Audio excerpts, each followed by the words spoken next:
Joining me today are our queens. We have Vanessa Gopal, Master's in Public Policy, General Contractor and Entrepreneur.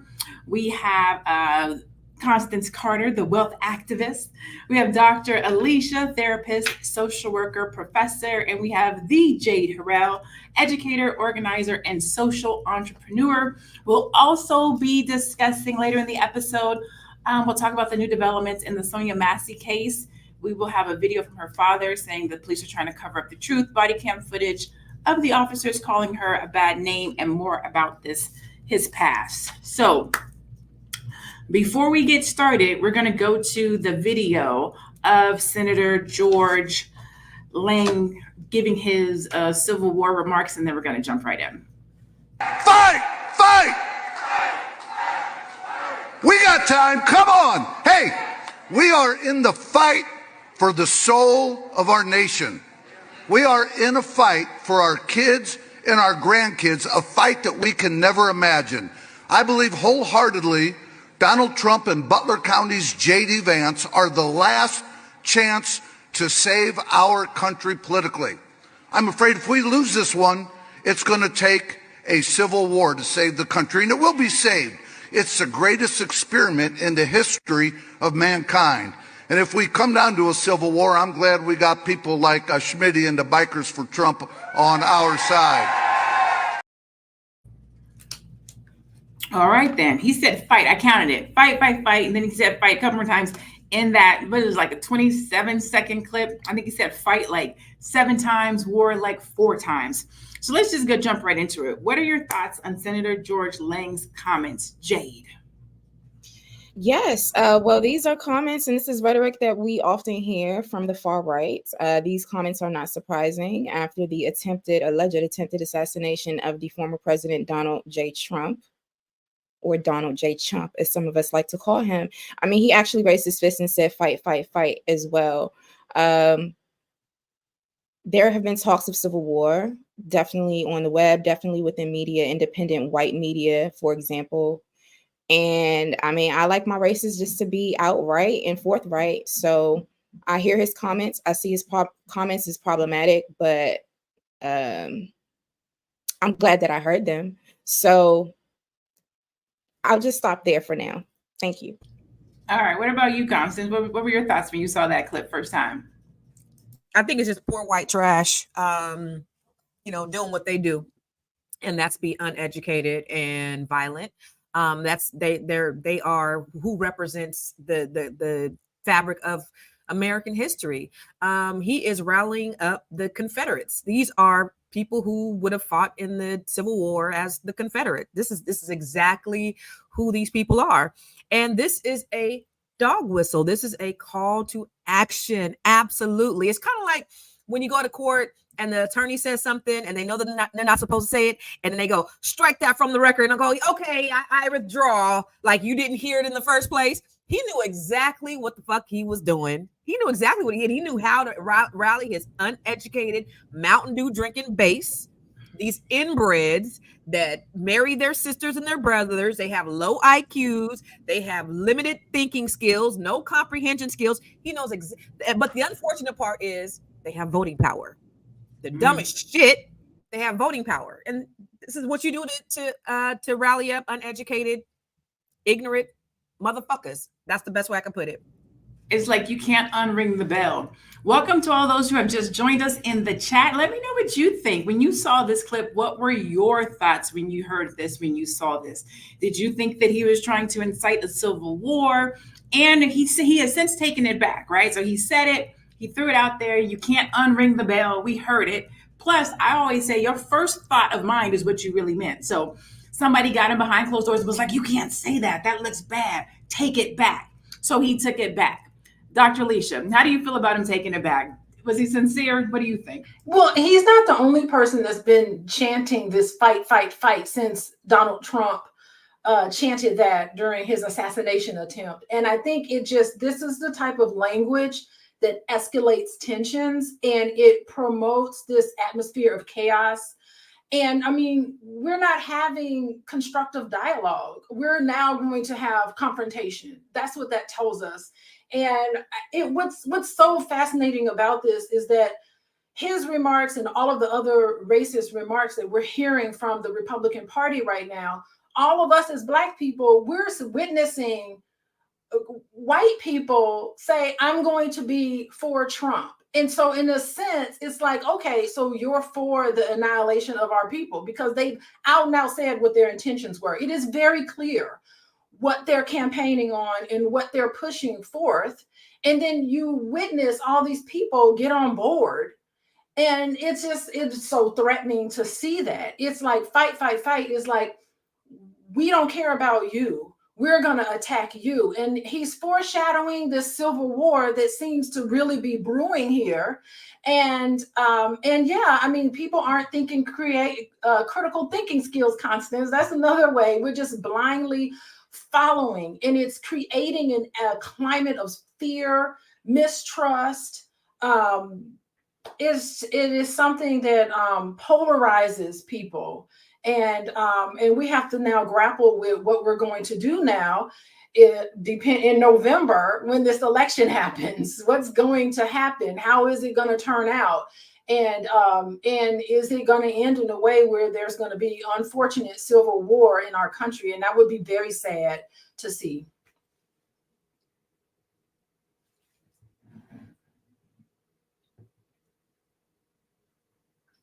We can't hear you. Okay. You're muted. I think she's muted. Thank you, because I'm just talking, having a good old time over here. Over in the chat, let me know what you guys think. If Donald Trump does not win the presidency, do you think that there will be a civil war? Let me know what you guys think in the chat. There will or there won't. Vanessa, I'm going to give you that same question. How do you feel about him putting it out there and then taking it back? Do you think he meant it? Do you think he was sincere? Do you think that the people who needed to get triggered and activated were triggered and activated? Or do you think that he truly was excited? I think he truly was excited. I think this is the same sentiments that when we see Black police go in and they feel fearful of Black people, I think he's promoting that narrative of there is white men are, we feel, fearful.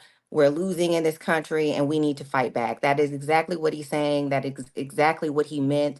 And, I have always been a proponent and kind of scared, to be honest, of going to the gun range and practicing, but hear me out. I'm going to start, and it's something that I think we all as Black folks should start because it feels very unsafe in this environment.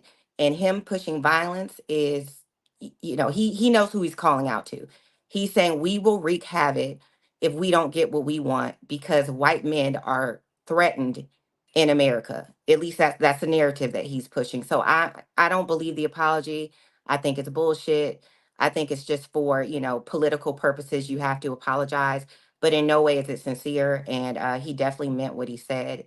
And I think that we all should be getting prepared in one way or another. And, I always would say this every time I get an opportunity to speak, show up and vote, but also show up and learn how to shoot a gun too. Show up and be safe. Jay, why do you think these types of statements get strong reactions from people when you hear something like inciting a civil war? Why do people get like excited about something like that?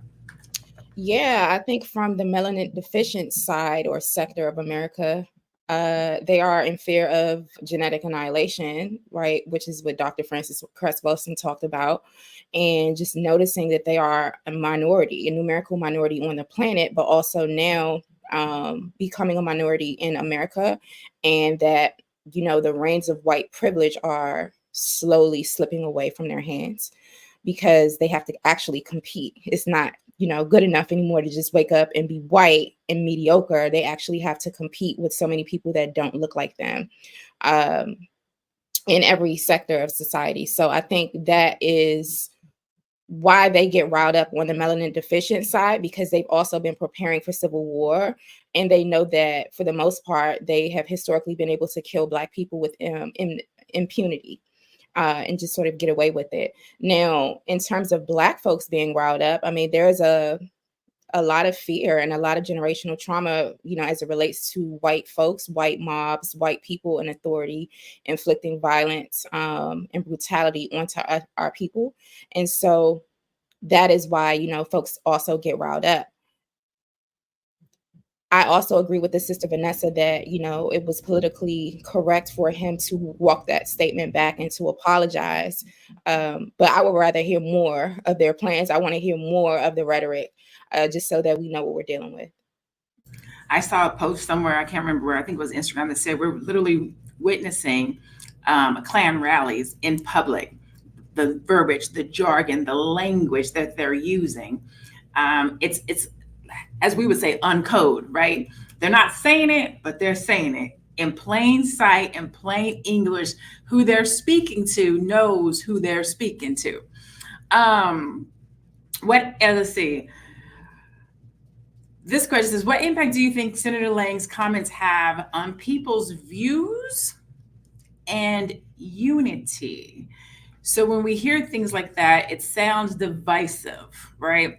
Do you think that it is going to sway people one way or the other? Will somebody vote a particular way because they want to try to they don't want to have a civil war, right? So we were talking about people voting for Trump, which I don't know why they would. I don't know if some people haven't read Project 2025. They're not listening. They're not watching the news. They haven't looked at his history. Like, I don't know why people would do it. Some people are like, I made money under Trump's. That's just one thing. I made money under Trump too, but we're talking about life. We're talking about generations. There's so many other things to think about. Do you think, Constance, when people hear these comments from Senator Lang, that it will cause them to change their views about the election, about the presidency, about who they should vote for, about unity in the United States?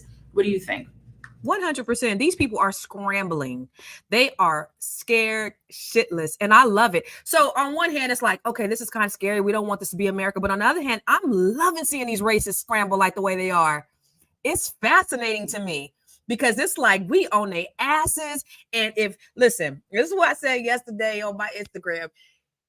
The biggest thing about this Kamala win, the biggest thing is watching these racists be just squeal, because the worst thing in the world for them is not only to have their commander-in-chief a woman, but a Black woman.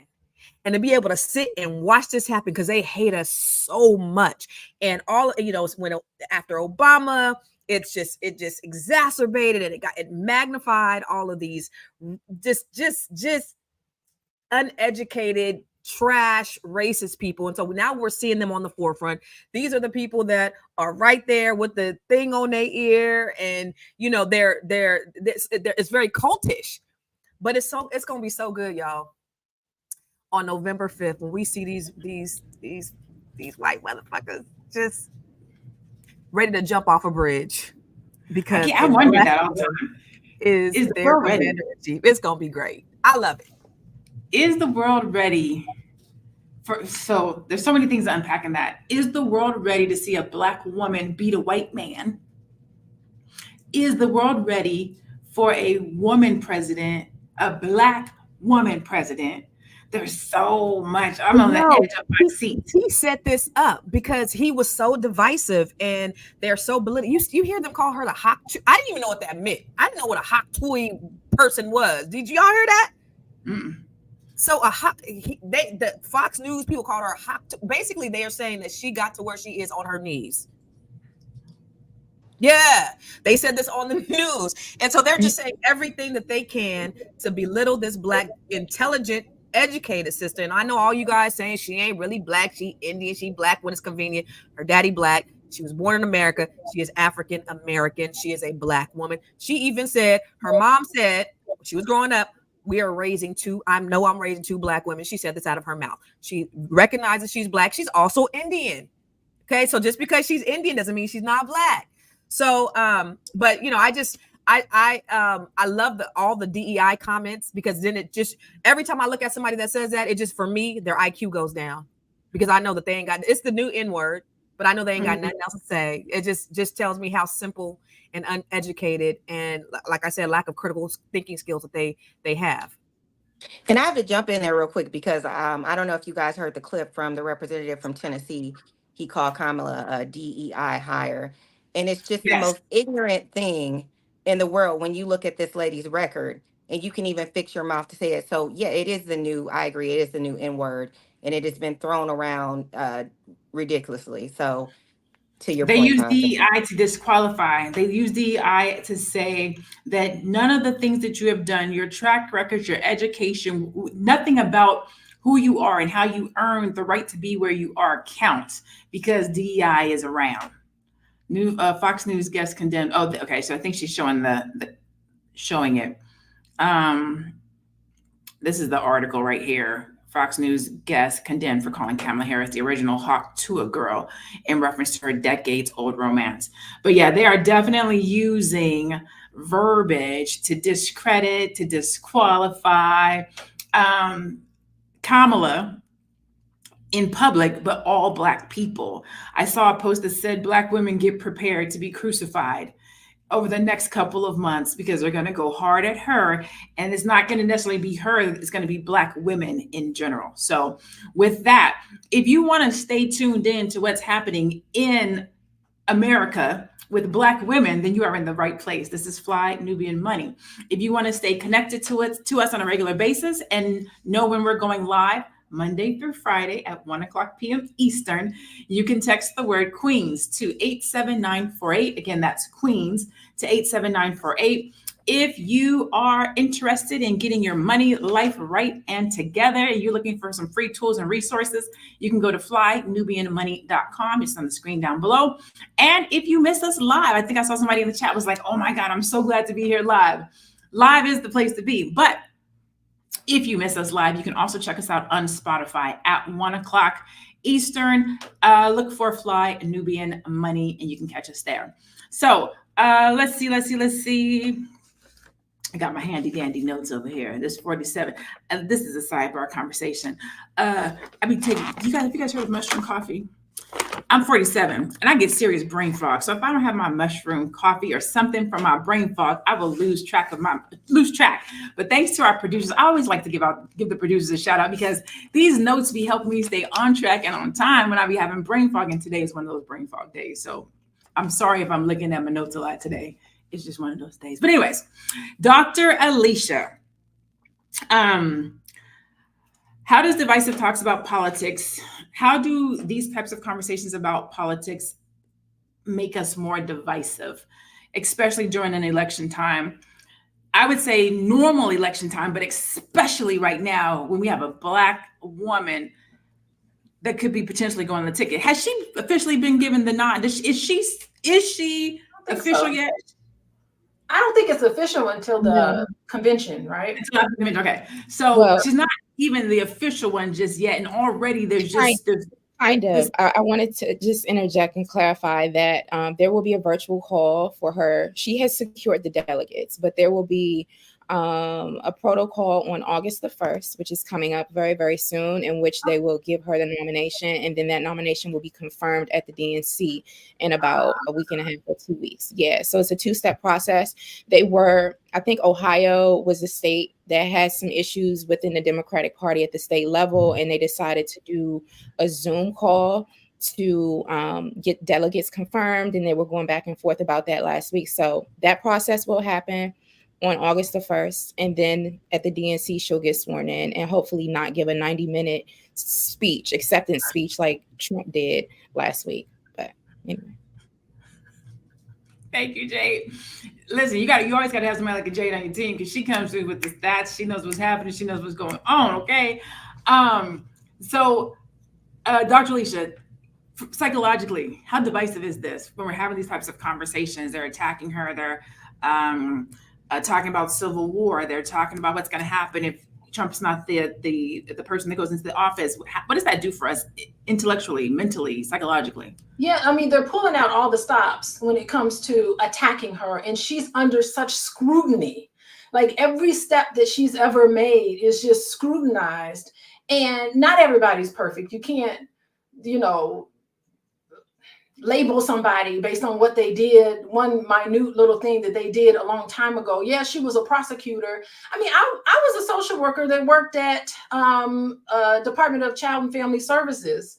That was my job at one point. I did my internship there when I was trying to be a social worker. You can't say, oh, Dr. Alicia, 20 years ago, you were taking babies away from their moms. I'm like, no, I worked in a system that did that, that's trying to protect children. And yeah, I mean, yeah, she was a prosecutor, but that was embedded in her job. And so like that's the scrutiny that she is going to be under, and we are all going to witness this scrutiny that a lot of us as Black women, we connect to that because it mimics what goes on in our personal lives in a lot of different ways. When we go to work and we have to work with multiracial group of people and white people who scrutinize every little word you say and everything that you do. All of us have examples. I'm sure all of us have examples of how we have been slighted in some way and ourselves have been scrutinized. So now we're going to witness this, and it's going to minimize her. We're going to see minimization of her accomplishments and maximization of any sort of mishap, mistake, who she slept with back at Freaknik. I don't know what's going on, right? Things like that where men aren't scrutinized. Like we're not scrutinized any of these men about their sexual history. I mean, we're going to see not only racism, but we're going to see the sexism and the patriarchal sort of response to that. And this rhetoric, it's just especially rhetoric that's promoted by political figures who are advocating for really hostile and punitive measures. It exacerbates in us racial trauma, historical trauma from slavery, right? And all of these things are exacerbated, and we're raw, we're done. We've had enough. And it's almost like this wound that's with us is going to be activated and triggered. I really think that all of us need to, like I said before, we need to come up with a way in ourselves where we can just shut this down and not interact with this and start get into our own little bubble that supports us and uplifts us, because we cannot look to news. We can't look to media. We can't look to these avenues to support us. It's going to be more divisiveness on both sides. It's going to be way more divisiveness. So we need to learn how to cut some of this off and distance ourselves from this, because it is just going to raise so many, that happened to me too, all of this. So it's not very productive, but these injustices, we're going to see more of it. So you made a lot of good points. One of the ones that you made that, racism, sexism, all of the things. I was going to say blackism, but you know what I mean, right? Melanatedism. And I feel like we're not even really looking at the real root of the stuff. Like those things are there, but we're still talking about going up against a felon, sexual predator, rapist. I mean, we had we let's just call a spade at the end of the day. Like, even if I didn't look at his politics, I don't like him as a human being. And then if you look at his politics, and then you look at he's a bigot, if not a racist, at least a bigot at minimum, but probably a racist too. And then you look at his incitement and who his base is and who he speaks to. When I tell you I would vote for Kermit Frog first, I don't really care. The third parties and all that stuff I think is great for people who want to go that route. And I don't, let me say, what is it? What do I call it? I don't hate, vote for whoever makes your heart happy, whoever that person is. I just can only speak for myself.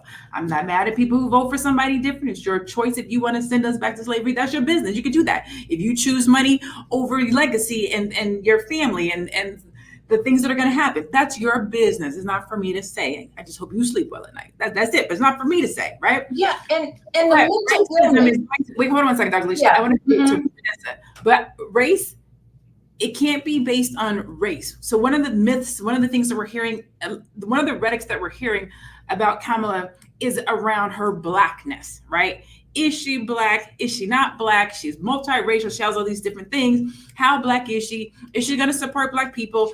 But no, not a single president has ever supported Black people. Not Obama, not the one before him, not the one after him. They say they are the president of the United States, not just Black people. Whenever a Black president goes or a person goes up, we start asking, well, what are they going to do for Black people? Well, what are any of them going to do for Black people? What has any of them ever done for Black people? But from the racial standpoint of Blackness, Vanessa, I believe, is of Indian and Black heritage, correct? Yes, that's correct. How do you feel when you hear and see a woman being attacked on her race based on the fact that she is multi-heritage as a woman who has multiple heritages.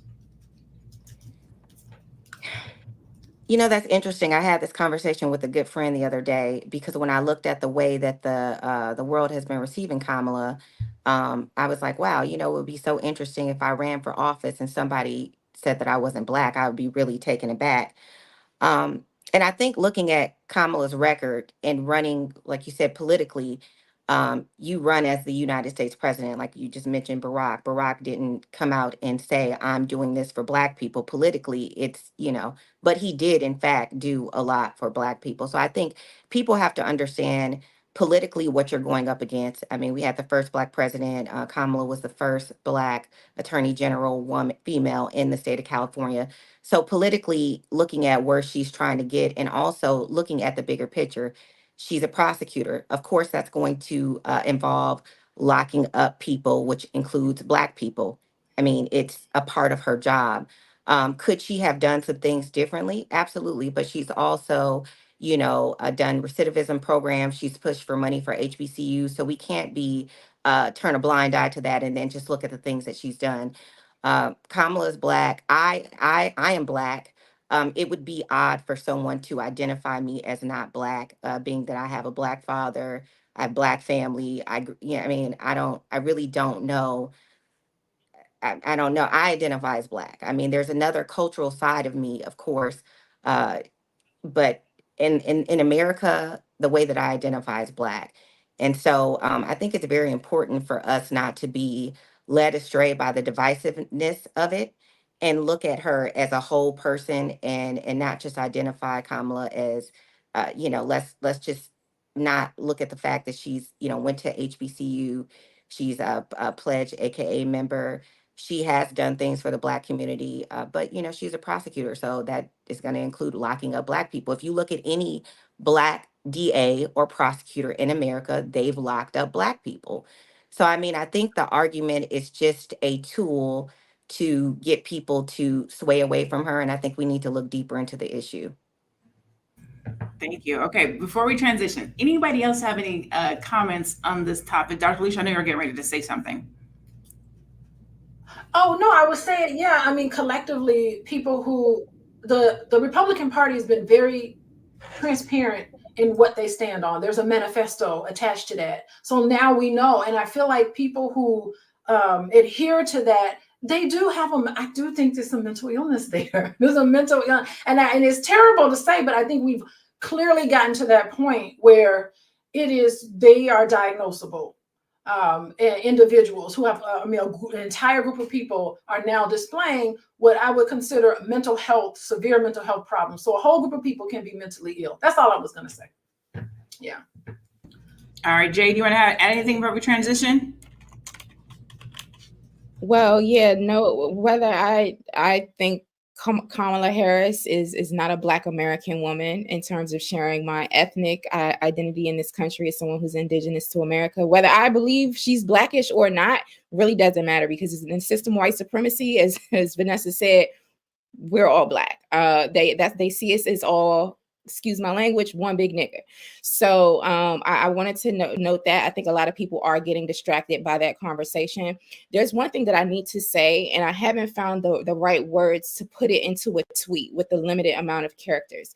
I'm seeing a lot of Black people, Black women included, circulating pornographic, very, very degrading images of Vice President Kamala Harris. I'm not a VP Harris fan. I will not be voting for VP Harris. I will not be voting for Donald Trump. And at the same time, this sort of sexually exploitive and disrespectful gutter, like these images, are just not very, very helpful. It's dehumanizing. It's very, very immature. And you can choose to disagree with someone politically and you don't have to dehumanize them. So I just wanted to put it out there that, you know, I'm really disheartened to see many of our people helping the white supremacists on the right denigrate Kamala Harris. And to them, she represents Black womanhood and all non-white women in general. So why help them with that? So I just wanted to put that out there. So whether you agree with her politics, you don't agree with her politics, whether you're going to vote for her, you're not going to vote for her, at the end of the day, she's a Black woman and deserves our respect. If on nothing else, that. Constance, did you want to add something before we transition? I don't think can you hear me? I don't think you can see me. You are frozen, but I can hear you. Okay, I just want to tell. I think I'm out. Am I out? I can hear you. I don't know if people can my see screen. My screen just totally went black. But I just wanted to say, if nothing more, I want women, whether they're Black, white, Asian, or whatever, just take this as a rallying cry to mobilize around this and get out and vote. It's disheartening to see a lot of men saying all of these false things about her not being Black. I believe she is Black. I've heard her say she is Black. Even if you are born, you are African, no matter where you're from. If you were born in America, her father has African descent. She is African American. She may not be an FBA Black American, but she is African American, and therefore she is Black. Ever heard of the one drop rule? They made it up. We didn't. So she's a Black woman. But beyond that, she's a woman. And so I think women, hopefully, with everything they're saying, because even what's the Vice Vance? He said women without who don't have children shouldn't be running the country. The fuck? So just all of the crazy rhetoric that they're saying, just to try to discredit her in one way or the other, it should actually wake people up to say, this ain't right. And we want to vote for what's right. So that's all I got to say. And I'm going to log off and log back on so y'all can see me in a minute. Thank you. Can I clarify something real quick, Lene? I want to clarify the comment. Thank you for bringing that up, Constance. The comment that Trump's vice presidential running mate made is that people who don't have children should have less voting rights in American society. So if you have not biologically birthed children, you actually shouldn't get the right to vote. So this is literally something that he said in a stump speech. I think it was yesterday or the day before. So this sort of rhetoric, is toxic, and it's out there, and we see where it's coming from. Absolutely. And really, I'm going to jump in really quick, just to piggyback off that. I think we also just have to recognize when we're being used. So like when you look at, someone like Trump, and he has, 3 different baby mamas, wives, whatever this man has going on. He's cheated on his wife, he's a sex offender. I mean, the list goes on. And yet, we'll see the narrative of dragging Kamala through the media of she's a whore and, whatever else lies they choose. We have to recognize when we're being used, when her Blackness is being weaponized to other Black people so that it creates division. And I think this is one of those scenarios. Like when you look at, whether or not you agree that she's a Black American or she's not Black enough. I don't know. But the point is that they are using it as a tool to create division, the same way they do with colorism within the Black community. And we have to recognize when we're being used, and we're being used. So if we're not aware of that and recognizing that, then it's going to be counterproductive for our community. So right before we pivot, I saw all the comments. Ooh, there goes my earring. I saw all the comments about, but her dad, she doesn't have any Black, she's not African. So of course, beautiful that we can do this live. I had to look it up. Her father is Jamaican born. Jamaican would be considered Black. So maybe we don't call her African, but she got Black in her. Her father, Jamaican born Donald J. Harris, and Indian Shyamala Gopalan, met at UC Berkeley, then had prominent careers. So yes, she does have Black in her. Just to go ahead and close that. All right, so this is Fly Nubian Money. Again, you can catch us here every Monday through Friday at 1:00 p.m. Eastern. If you text the word Queens to 87948, you can be reminded. You can get notified. You can find out when we are live, which is again Monday through Friday at 1:00 p.m. If you miss us here, you can listen to us on Spotify. If you go and search for Fly Nubian Money, you can listen to us on Spotify after the fact. And then if you are looking for some tools, resources around money and or business, you can go to flynubianmoney.com. So now we're going to switch topics and talk about the new updates in the Sonya Massey case. We have a video from her father accusing the police of cover-up, body cam footage of the officer calling her a bad name, and more about the officer's troubled past, including DUIs and losing his job. Let's go ahead and go to that video before we dive deeper. You know, I'm hearing that you were told conflicting stories. What were you told, the circumstances of this shooting? Well, I was never told that it was a deputy-involved shooting. We were under the impression that she was killed by the intruder or some other person from the street or something, and they just went in there and found her dead body. I did not find out that the deputies killed her until my brother asked for Sonya's address, and I gave it to him. And he said, "Brother, this says deputies involved." And I'm like, "What are you talking about?" But we were all misled to believe that.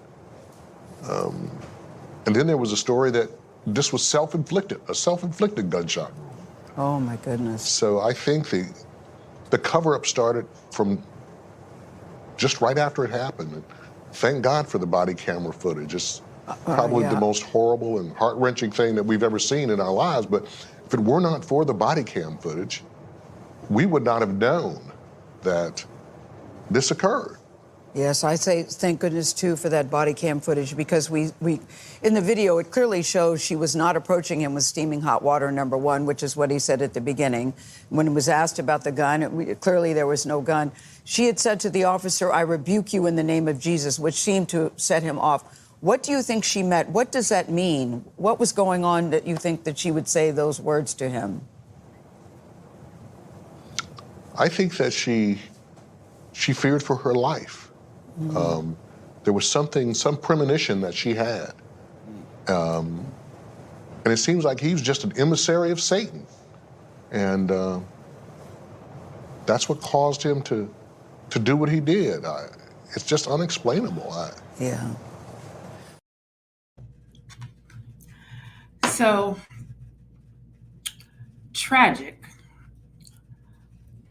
I have not watched the video. I'm at a place in my life where I just cannot watch these videos anymore. I listen, I hear, I understand, I know, but I just cannot watch the video. So I have not seen the video, but I am aware of what happened. So if you are not aware of what happened, Sonya Massey was killed in her home, and the police tried to cover it up and say that she was attacking them with boiling water, and or that the intruder did it, and or blah, blah, blah. But the footage just came out this week, and we saw that that was not the case.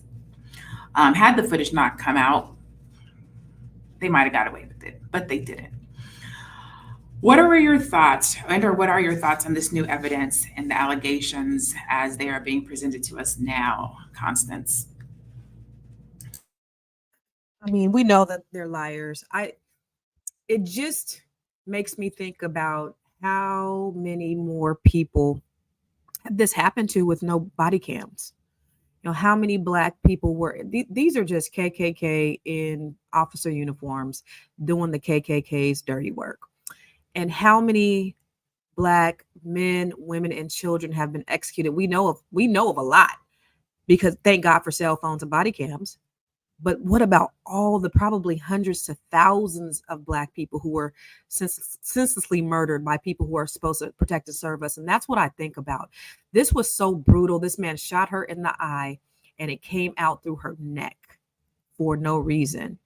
And it makes me sick to my stomach even thinking about it. And then I saw he was clear. He didn't have, so it was funny because when they were outside after all the police came back, his body cam was now all of a sudden on. It was off. He knew what he went in there to do. Now, when all the police officers there, now his body cam is on. But it was really sad to see the second officer, his body cam was still on, and he was at his trunk, and he was like, shit. What happened? What the fuck? Like, he was truly disturbed at what he just saw, because he knew it was senseless, and he got him caught up in some bullshit. And I feel bad for him, because what do you do in a situation like this? You know, I got to have my partner's back, but the fuck just happened? And then I'm hearing like rumors that she was just discharged from a hospital that his girlfriend worked at, and perhaps they had some kind of run-in and he went in to do her dirty work for her. So I don't know, but it's just all, it's all very sad. It is all disheartening. Jay, do you have more details and more background on the situation? Can you fill us in with the information that you have? Absolutely. Sonya Massey was 36 years old. She was a Black woman, and she was also a mother. The white sheriff's deputy in Illinois killed her. And this incident happened about 2 weeks before the anniversary of the lynching, I would call it, of Sandra Bland. And so we're also seeing the hashtag say her name come up. So this is what happened. Sonya Massey, she called 911 on July the 6th. Let's be clear. This incident happened on July the 6th, and the body cam footage wasn't released until nearly 20 days later on July the 23rd. So I wanted to note that. A lot of folks, were in the dark, especially the family, because the body camera, we didn't see the actual evidence. But she called 911 early on July the 6th due to concerns about a potential intruder outside of her home. The body camera footage shows the Sangamon County Sheriff's deputy, his name was Sean Grayson, and another deputy knocking on her door and shouting at her to come outside. One deputy tells Sonya, quote, "Are you coming to the door or not? Hurry up," end quote. So the interaction already started off very, very aggressively from a deputy. As Sonya, she tried to explain her concerns about, she thought maybe that she heard someone outside around her house. The deputies say that they hadn't seen anyone around her house, and they questioned her about a vehicle that was in her driveway. And then they told her to go inside to get her ID. And so they followed her inside. And she had a pot of boiling water on the stove. And according to reports, deputies asked Sonya to check on a pot of water on the stove. And then she said, she was going to turn it off.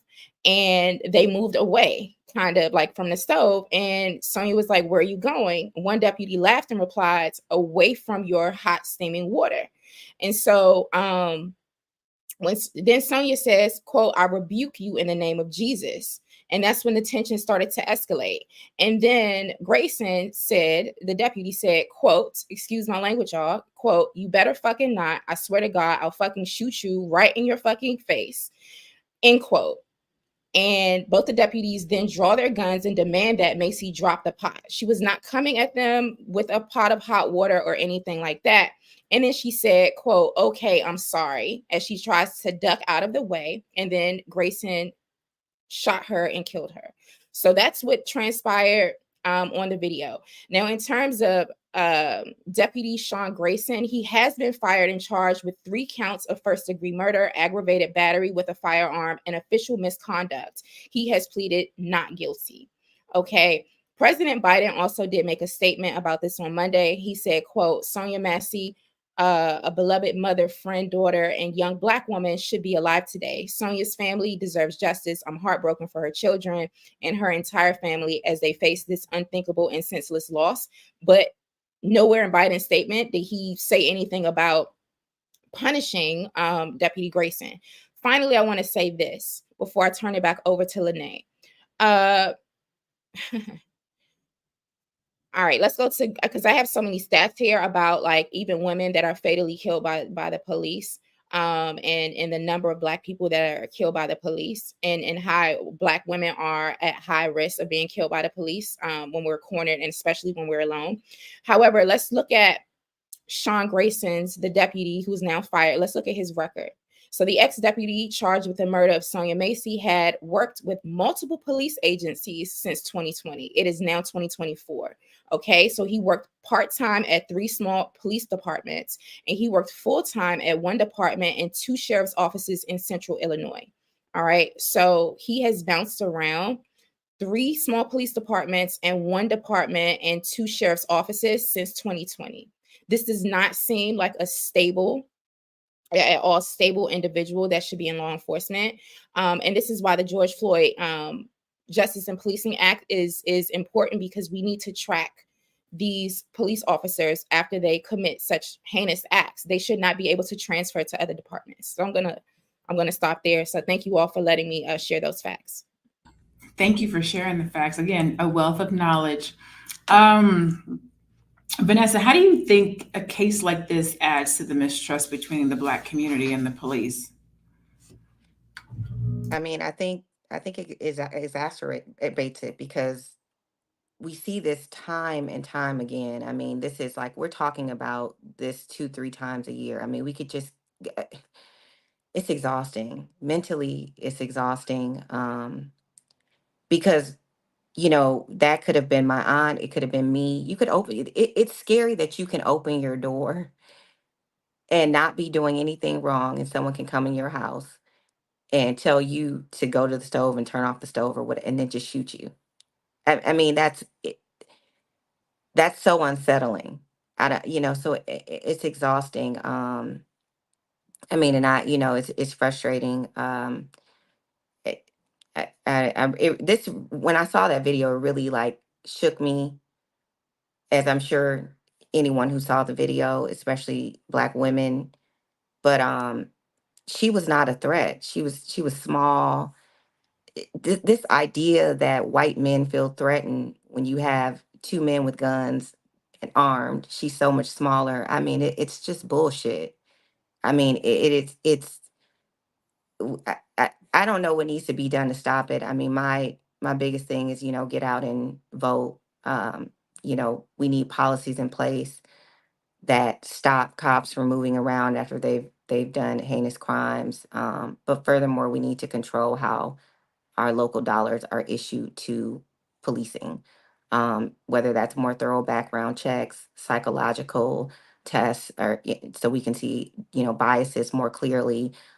He has a tattoo on his arm. I think personally that should disqualify you. You have a way. You shouldn't be a police officer if you have so it's exhausting. All I can say is please show up and vote at your local elections. You know who your mayor is, who your board of commissioners are, who your chief of police is. Really, truly matters.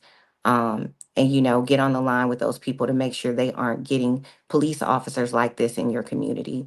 But absolutely, it ignites more fear, anger, uh, anxiety, and in the Black community. And because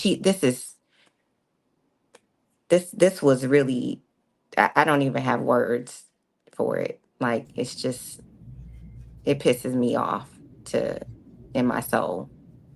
As it should. It should with all of us. Dr. Leisha, I'm going to give you the last question, but I'm going to ask one more question before I get to that one, which I think is an important question. Why is this case important for the upcoming election?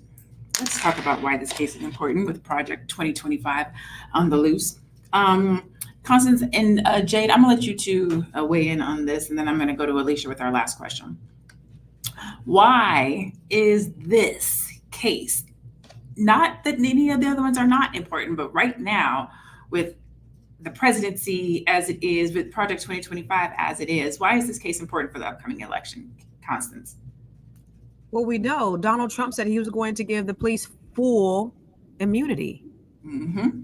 If that's the case, this murderer gets full immunity. So if you don't vote for anything else, you have to vote for that, because we are not safe, Black people. My boys, I got 3 boys, they are not safe. My daughter, not even me as a woman, being a Black woman, I'm not safe. So yeah, that's why we should. Jade, you can answer that, or you can answer what should be done to ensure accountability and transparency in such cases, either or. We definitely need anti-Black hate crime bill, and we definitely need bills such as the George Floyd Justice and Policing Act.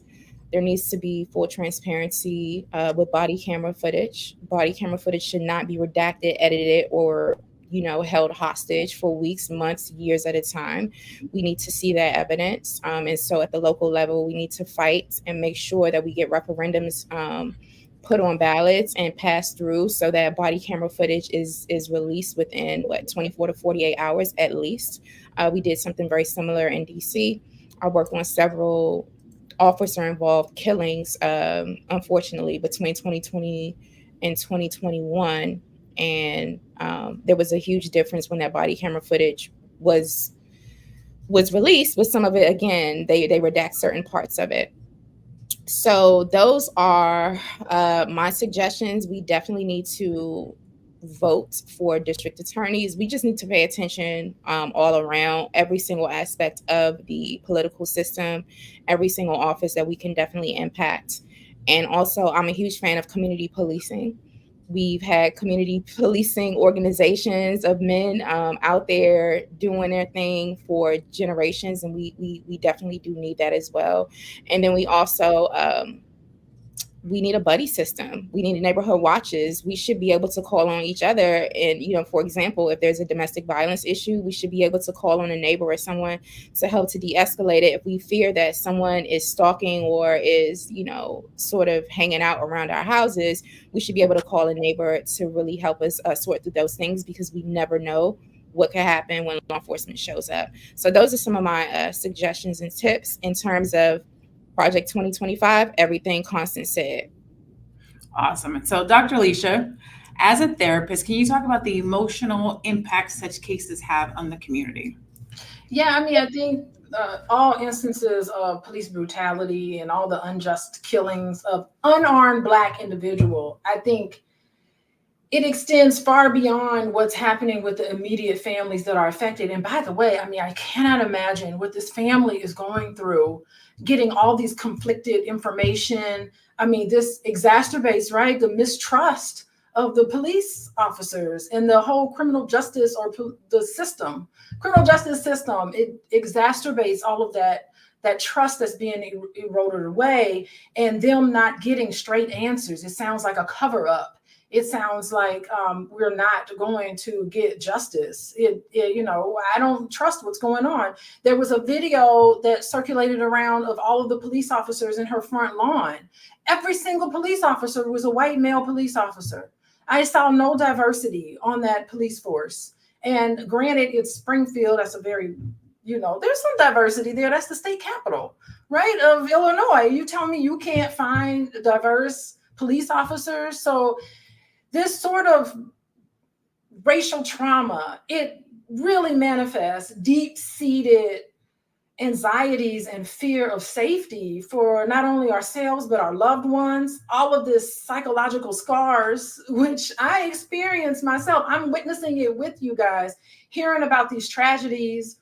It can exacerbate PTSD in us as individuals, anxiety, depression, and it just creates this environment where the threat of violence really seems like omnipresent in a sense. And it compounds, I think we've all talked about this historical trauma that's tied to slavery and systemic oppression and all of these things. And that it's really our collective identity as Black people today. So, I mean, what we need to do is we need to find some healthy outlets.